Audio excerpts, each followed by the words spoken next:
Good morning, everyone. It's a lovely day outside. Spring is definitely in the air here in the UK. So I'm going to do a talk now called Intuition in a Technological World. It's only a very short talk.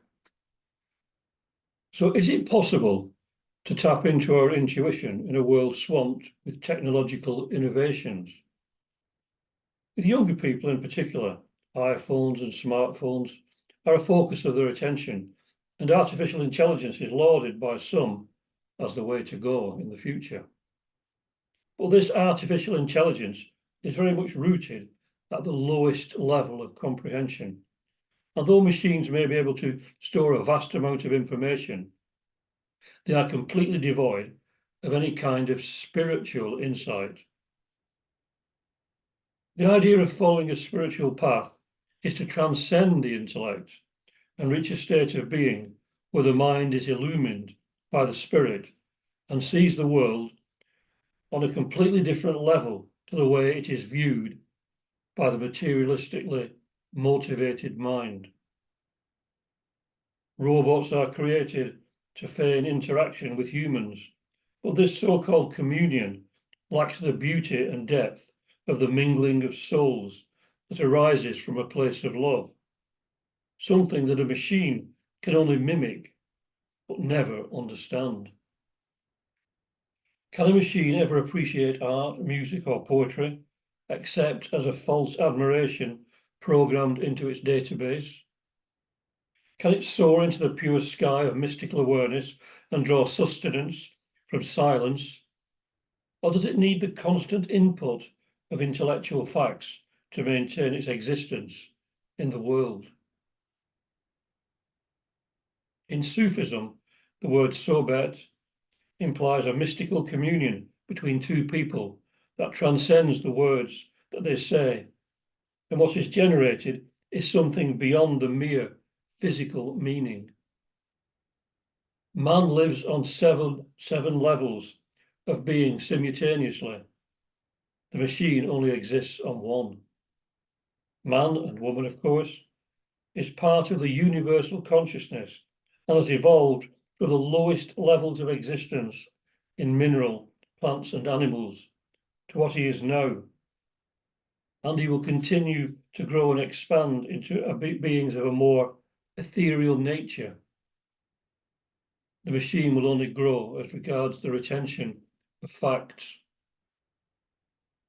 Now, H.P. Blavatsky mentions two kinds of genius in her article entitled Genius. She says, "Great genius, therefore, if true and innate, and not merely an abnormal expansion of our human intellect, can never copy or condescend to imitate, but will ever be original, sui generis, in its creative impulses and realizations. Like those gigantic Indian lilies that shoot out from the clefts and fissures of the cloud nursing and bare rocks on the highest plateau of the Nilgiri hills, true genius needs but an opportunity to spring forth into existence and blossom in the sight of all in the most arid soil, for its stamp is always unmistakable. On the other hand, artificial genius, so often confused with the former, and which in truth is but the outcome of long studies and training, will never be more than, so to say, the flame of a lamp burning outside the portal of the pane. It may throw a long trail of light across the road, but it leaves the inside of the building in darkness." So in the modern world, many of those who are regarded as geniuses are merely individuals who are able to memorize more than most of us. Many may have a kind of photographic memory. They are similar to human computers, able to store information and access it readily. True genius, as H.P. Blavatsky says, comes from the spiritual dimension to our being and is always original and spontaneous, varying with every individual. Awakening is said to come from many lives of experience, and as we grow, we become aware of our oneness with all living things, and the fact that only one consciousness animates us all.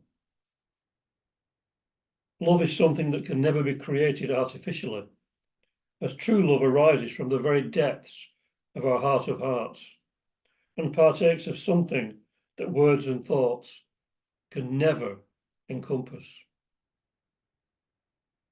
Of course, technology and AI may have a part to play in certain areas of society and may be put to great use.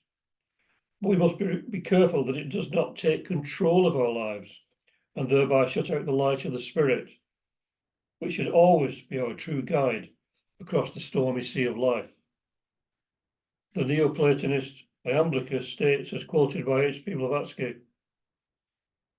there exists a faculty in the human mind which is immensely superior to all those which are grafted or engendered in us. By means of it, we can attain to union with superior intelligences, finding ourselves raised above the scenes of this earthly life and partaking of the higher existence and superhuman powers of the inhabitants of the celestial spheres. By this faculty, we find ourselves finally liberated from the dominion of destiny or karma, and we become, so to say, arbiters of our own fate. For when the most excellent part of us finds itself filled with energy, and when our soul is lifted up towards essences higher than science, it can separate itself from the conditions which hold it in bondage to everyday life.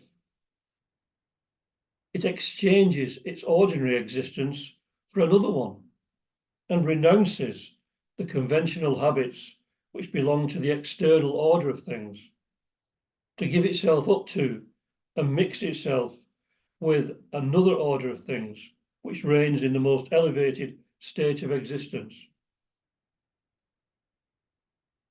It is these essences higher than science that can never be fabricated. No matter how wonderful technological inventions may seem on the surface, and how beguiling they are to the lower aspects of our mind and emotions.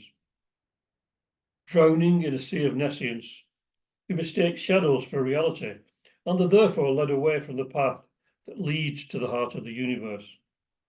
We place too much trust in externals and too little in our higher self, which should become our guiding light. What truly gives us insight is beyond words and images, and will always be a direct experience that can never be formulated under any circumstances.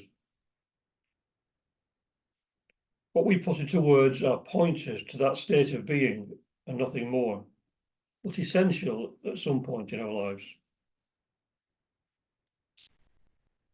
In Buddhism, it is said that you need a raft to cross a river, but once across the raft is left behind, as it becomes a burden. So the intellect is needed at some point, as said, on our journey, but then must be dispensed with if we are to access deeper spiritual insights. H.P. Blavatsky again writes, the infinite cannot be known to our reason, which can only distinguish and define. We can always conceive the abstract idea thereof, thanks to that faculty higher than our reason, intuition, or the spiritual instinct of which I have spoken. Only the great initiates who have the rare power of throwing themselves into the state of samadhi, which can be but imperfectly translated by the word ecstasy, a state in which one ceases to be the conditioned and personal I and becomes one with the all. Only those can boast of having been in contact with the infinite, but no more than other mortals can they describe that state in words. That's from The Beacon Light of the Unknown by H.P. Blavatsky. Modern society finds it very difficult to be simple-souled and has to make everything complicated to feed the lower mind, which thrives on accumulating facts and thereby obscuring the light of the spirit, which can only be reached by transcending the image-making aspects of our being. Truly beautiful art, poetry and music can help lift our spirits and consecrate our minds to that which is beneficial to our higher awakening self.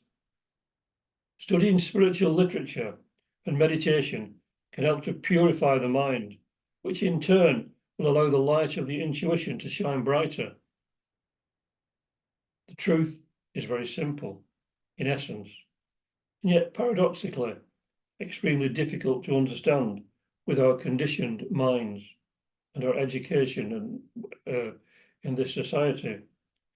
We need to cultivate the use of our spiritual intuition to free ourselves from the constrict of the lower mind and become aware that we are in reality spiritual beings with endless possibilities beyond the physical. So thank you very much for listening to this short talk, and hope you can get something from it. So thank you very much. Om Shanti, Shanti, Shanti. Peace, peace, peace. Peace on earth and goodwill to all beings. Namaste.